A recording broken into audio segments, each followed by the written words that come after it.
তাহলে দেখি আবার হাসছেন কেন এই জন্য নিয়ে? এটা কি বলবেন তো আমাদের একটু বলেন। আরে আগে তো ঘেটে দিলে হবে। ও কালিদি বলেন কি কেস?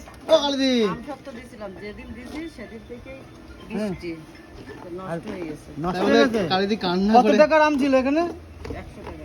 ওরে ভাই 100 টাকার আম পুরো জলে? এটা তো একটু গরম করলে ঠিক হতো না? আমের চাটনি করা যেত না? না। হ্যাঁ খাবি? খাবি তোরা, খাবি? ও কালিদি সত্যি সত্যি ফেলে ফেলে দিচ্ছ? ফেলে দিচ্ছি, সত্যি সত্যি। সত্যি ফেলবি, সেটাকে ফেলতে হবে না, ড্রামের মধ্যে দিতে হবে। দেখো 100 টাকার 100 আম টাকার আম চলে গেল আম সত্য দিতে গিয়ে কি এমন ভুল করে? ও কালিদি কি এমন ভুল করেছে? কি এমন ভুল করেছিলেন যে আম সত্যটা এরকম হলো? একটু কাছে আসেন, ঠিক আছে ঠিক আছে। পাপি লোক আমি। না না সিরিয়াসলি বলেন কি ভুল করেছিলেন? যেদিন থেকে দিয়েছিলাম সেদিন থেকে মেঘলা করেছিল, তাই রোজ না পালি তো নষ্ট হয়ে যাবে। আর- শখের আম সত্য করেছি বস, নষ্ট তো হবে। ও ভাই দেখো